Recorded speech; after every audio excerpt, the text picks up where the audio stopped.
I used to think there was something comforting about silence in a marriage. The kind of silence that wraps around two people late at night, when there's nothing left to say and everything's already understood. That night, it felt different. Her silence wasn't peaceful, it was distant, like someone already halfway gone. We'd just gotten home from dinner. A quiet place she liked, where the food never really mattered but the wine did. She barely touched her plate. Laughed when she had to. Checked her phone twice when she thought I wasn't looking. I noticed, but I didn't say anything. You stop bringing things up after a while, not because you trust more, but because you're tired of sounding insecure. I remember she kissed me goodnight like she was checking a box. Said she was heading to bed early because of a headache. I believed her. I wanted to believe her. That's the thing, we never think the people we love are lying until we're forced to see it. I stayed up. Just messing around, scrolling through nonsense. The house was too quiet. I told myself I liked that, told myself it was peace, not distance. Around 1:30 she texted me from upstairs. Can you help me find my necklace tomorrow? I think I left it downstairs. That was the last thing she said to me as a wife. Sometime past 2, I got up to get water. Her phone was on the kitchen counter, screen down, charging. I didn't think twice about it. Not until it rang. The sound startled me. It was one of those custom ringtones, soft and romantic, one she definitely hadn't used for me. I looked at the screen, and my heart stopped before I even touched it. Baby, I miss you, broke a heart. That's what flashed under the caller ID. My body reacted before my brain caught up. I picked it up, hands already shaking. I answered. A man's voice came through, low and intimate. When can I see you again? I need you. I miss how you smell. My mouth opened but nothing came out. I hung up. Not because I couldn't speak, but because I didn't know if I'd scream or cry. My heart was pounding so hard I could feel it in my neck. I just stood there, staring at her phone.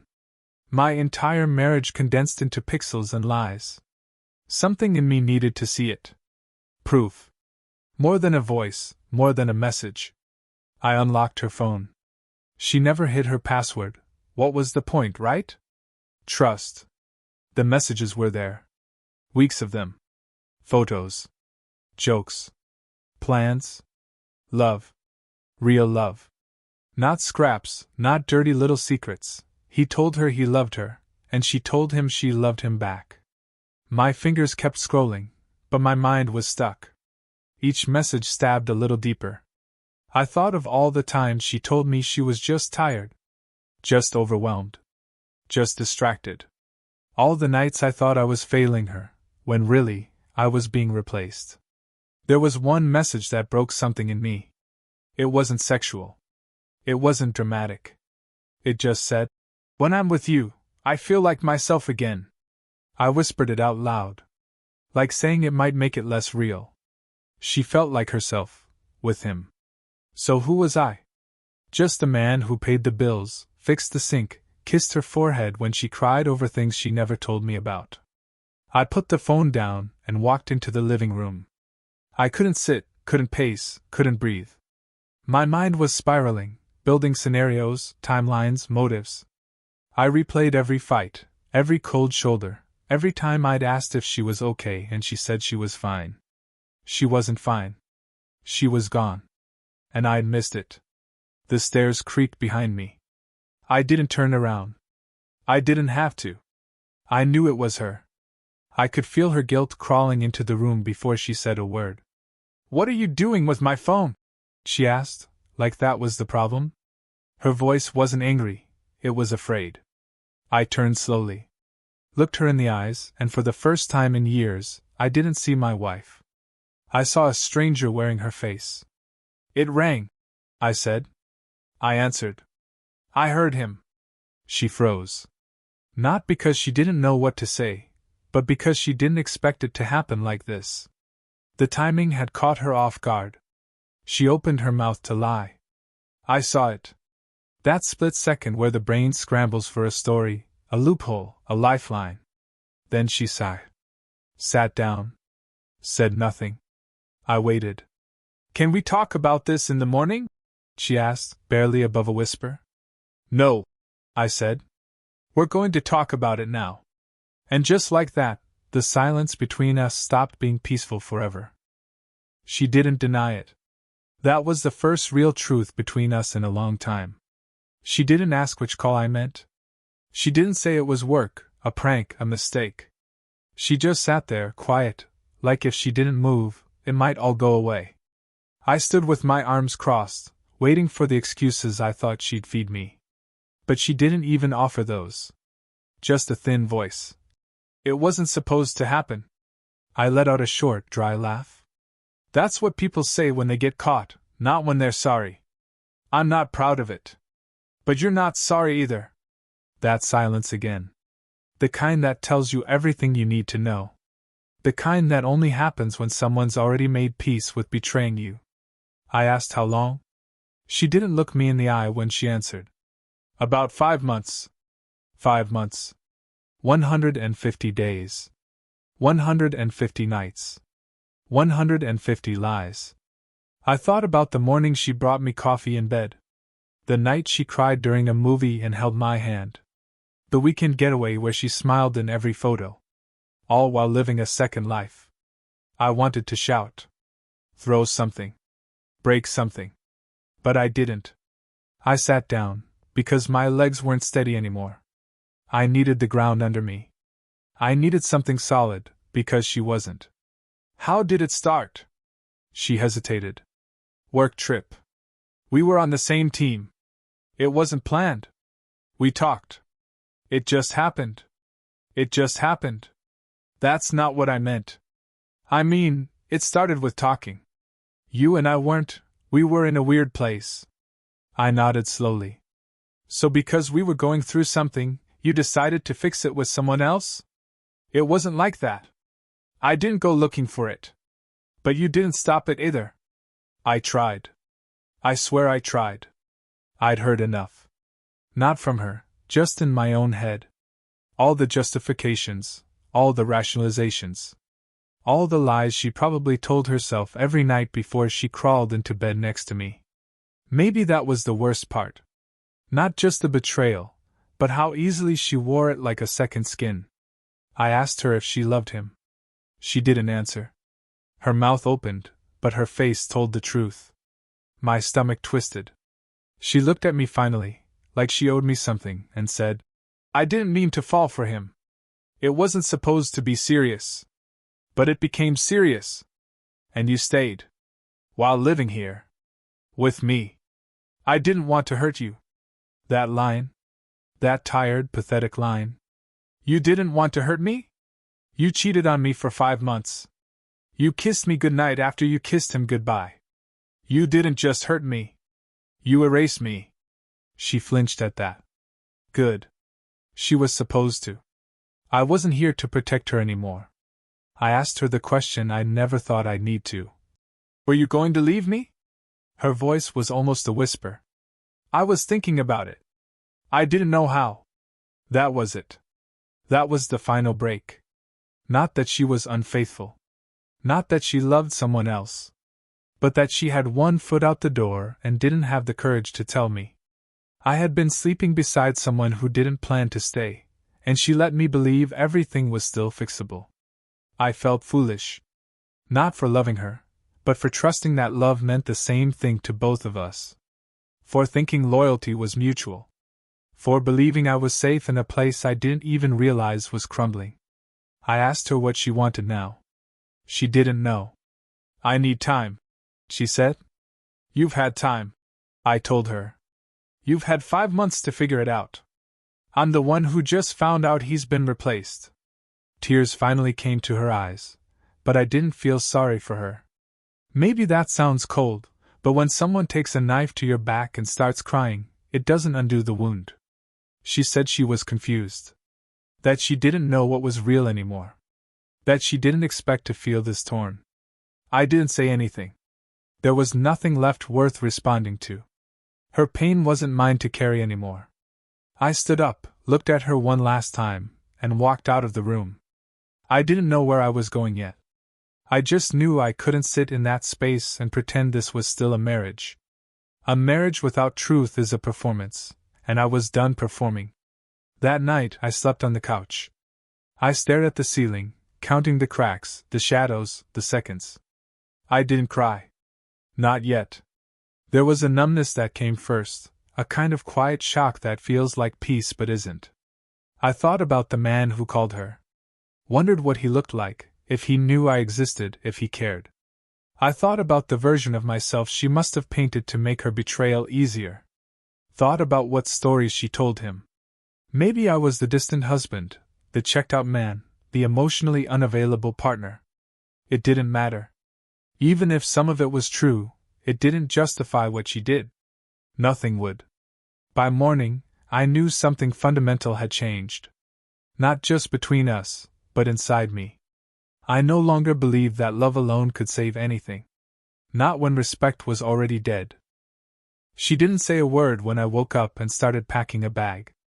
I wasn't leaving for good, not yet, but I needed distance. Breathing the same air as her felt like swallowing glass. She hovered by the doorway, watching me fold shirts with mechanical precision, like it was a movie she couldn't pause. "I still love you," she said. I zipped the bag without looking up. "No. You love the version of me that never knew." She walked away after that, and I was grateful. If she had begged, cried, or thrown apologies at me, I might have broken. And I couldn't afford to break. Not now. Not while everything I knew about my life was ash. I checked into a small hotel not far from home. I needed time. Space. Reality without her noise. That first night alone hit like a freight train.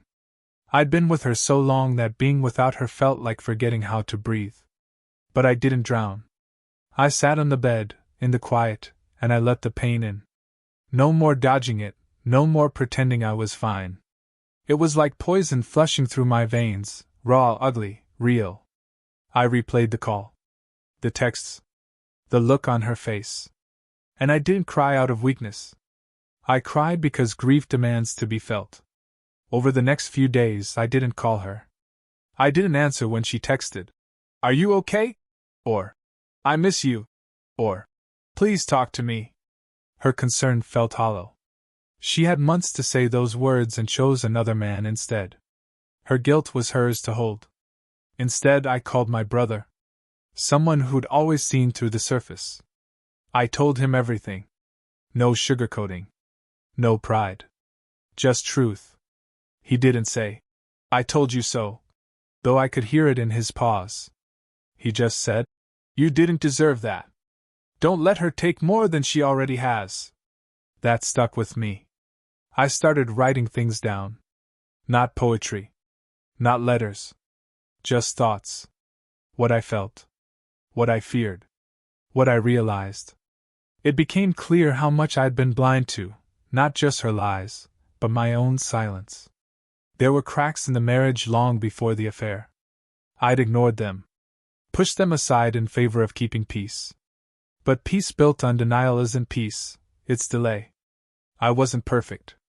I'd withdrawn. Focused too much on work. I let routine replace romance. But I never disrespected her. I never betrayed her trust. I didn't deserve to be cheated on because I was tired. By the end of the week, I knew I needed closure, not from her, but from the version of me that still believed I could fix this. So I told her to meet me in a public place. Neutral ground. No games. No tears. She looked different. Not guilty. Just empty. Like she knew what was coming. I didn't attack her. I didn't yell. I just told her I needed answers to move forward. "Why didn't you tell me when it started?" Her eyes fell. "Because I didn't want to be the villain. You became one anyway." She nodded. "I know." I asked her if he made her happy. She didn't answer right away. Then, quietly, "He makes me feel seen." That hurt more than I expected. Not because he could offer her something I didn't, but because she never told me she felt invisible.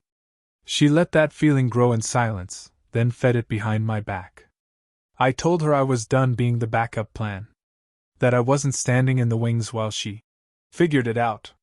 She wanted time. She could have all the time in the world. Alone. Her face twisted then. Are you saying this is over? I nodded. You ended it the moment you chose someone else. She reached across the table. I didn't move. I still believe in what we had, she said. What we had, I told her, doesn't exist anymore. And I meant it. I walked away that day carrying nothing but my keys and my name. No rage, no revenge. Just release. She watched me go, probably hoping I'd turn back. But I didn't. Because I finally understood something. Closure doesn't come from answers. It comes from accepting that the person you loved made a choice, and so can you. Back at the hotel, I sat by the window and let the silence in again. This time, it felt different. Not lonely. Not painful. Just quiet. For the first time in a long time, the quiet belonged to me. I wasn't broken. I was waking up. Something shifts in you when you stop chasing explanations. When you realize betrayal isn't a question, it's a statement. And my response didn't need to be begging or fury. It just needed to be strength. I still didn't know what came next. Whether I'd file for divorce tomorrow or next month. Whether I'd stay in the city or leave it behind. But I did know this. I would never let someone else define my worth again. She lied. She cheated. She betrayed. But she didn't destroy me. That part was mine to decide. Divorce isn't a moment. It's a series of decisions that chip away at everything you built. The paperwork was the easy part. The real challenge was detaching from the life I thought I was living. I started going through our things, photos, documents, bank accounts, the house we painted together one summer when we still laughed freely. There was a time I would have fought to keep it all, but now, every corner of that space was soaked in memory I didn't want anymore. I told her she could have the house. I didn't want it. I didn't want to sleep in a bed where lies had lived. She cried when I said it. Said it wasn't just a house to her. Said we had roots there. I told her. You ripped those roots up the second you watered them with someone else. She didn't respond. We met with a mediator. Civil, cold, efficient. I watched her across the table, wondering how we got here so fast, and how I didn't see it coming. It wasn't fast, though. It was slow, like rust. Silent until it broke the frame. She tried to talk casually a few times. Asked if I was eating, if I was okay, if I hated her. I told her I didn't hate her. I just didn't believe her anymore. She nodded like that hurt, but not enough to change anything. The damage was done. Love once broken by betrayal doesn't regrow in the same soil. People around us started finding out. Some were shocked. Others weren't. Her best friend looked away when we passed each other. My friends asked how I was holding up. I gave them the same answer every time. One day at a time. I wasn't okay, not entirely. But I wasn't falling apart either. Grief was still there, but so was something else, clarity. It came in moments. Brushing my teeth without tension, sleeping without wondering where she was, eating without forcing conversation. I realized how much energy I'd spent pretending we were fine. Therapy helped. I talked to someone who didn't know me, didn't judge me, didn't interrupt. Just listened. Asked the right questions. Challenged the version of the story where everything was my fault. I admitted my mistakes, my emotional distance, my habit of avoiding conflict, my assumption that loyalty was enough, but I didn't let that excuse her actions. Two broken parts don't make one whole betrayal. I kept writing. The pages started shifting. Less pain, more reflection. I wrote letters I never sent. One to her. One to myself. One to the version of me that thought love could survive anything. Some nights were still hard. The loneliness crept in around 2 a.m., when the world quieted down, and there was nothing but the sound of my own breathing. I'd reach for the other side of the bed out of habit, then remember. The absence was sharp, but slowly it started to feel like space instead of loss. One morning I saw her with him. They didn't see me. He looked younger. Smiled easily. She looked different too, lighter maybe. I didn't feel rage. I felt something cleaner, detachment. She'd moved on. So had I. Just in different directions. I started rediscovering myself. Things I'd set aside during the marriage. Old hobbies. New routines. I hit the gym more. I cooked for myself. I stopped walking on eggshells. There was freedom in that. Quiet, steady, honest freedom. I didn't date right away. I wasn't looking to replace pain with distraction. I wanted to rebuild from truth, not rebound from betrayal.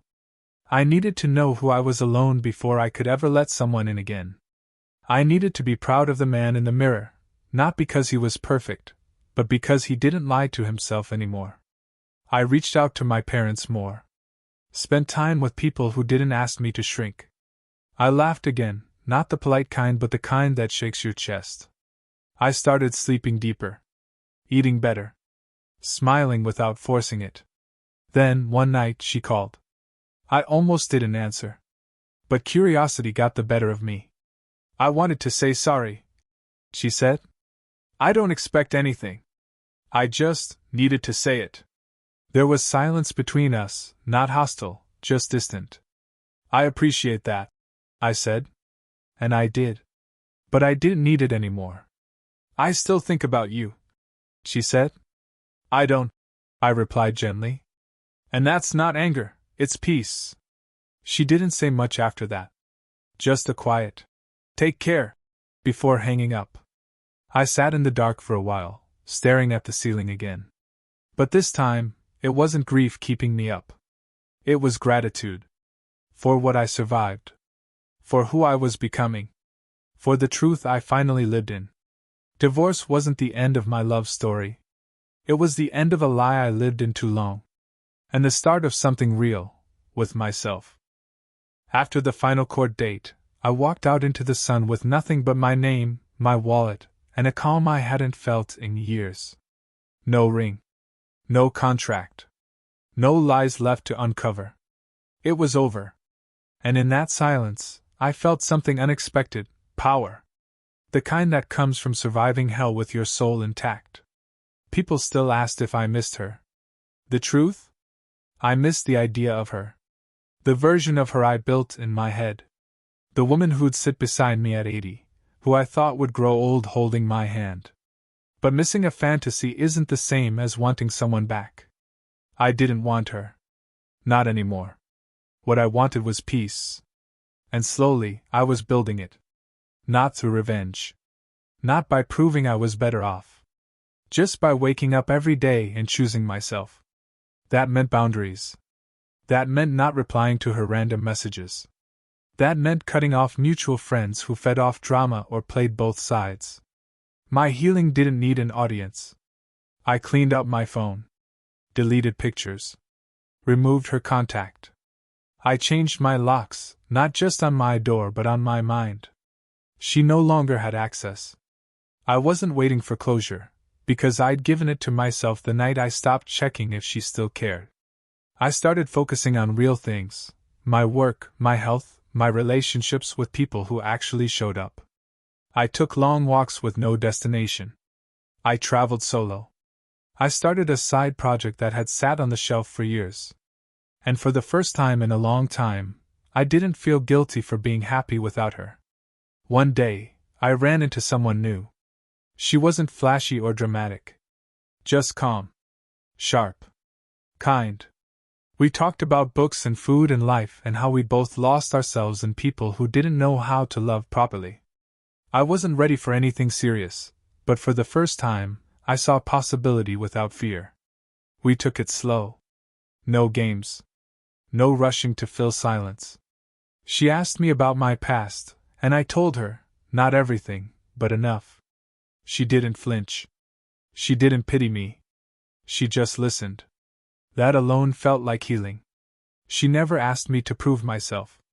And I didn't ask her to fix me. We were two whole people, walking alongside each other. No masks. No pretending. Just honesty, even when it stung. That was new for me. And necessary. I didn't tell her I loved her right away.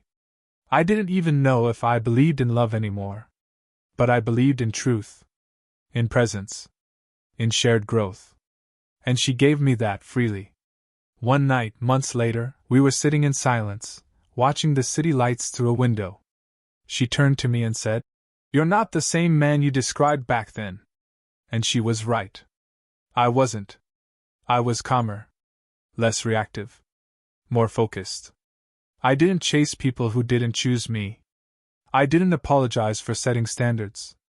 I didn't measure my worth by how long I could tolerate disrespect. I measured it by how quickly I could walk away from it. That came from pain, but also from practice.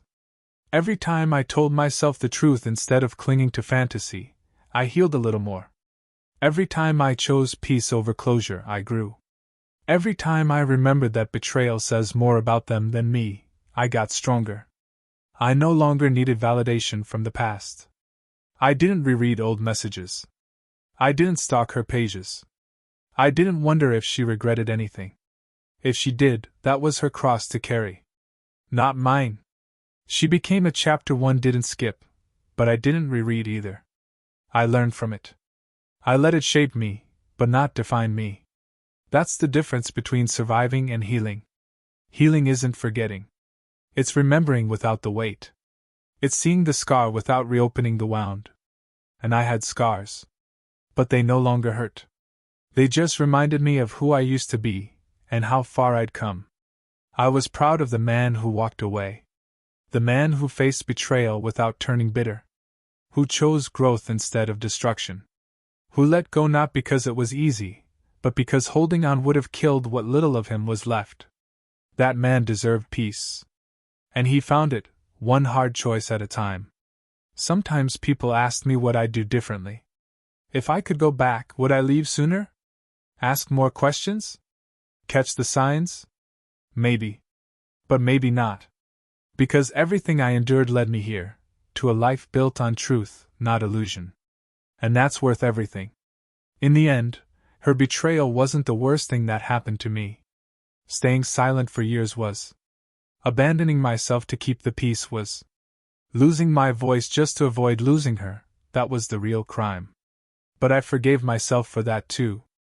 Because I didn't know better then. I do now. Now, I choose differently. I love with boundaries.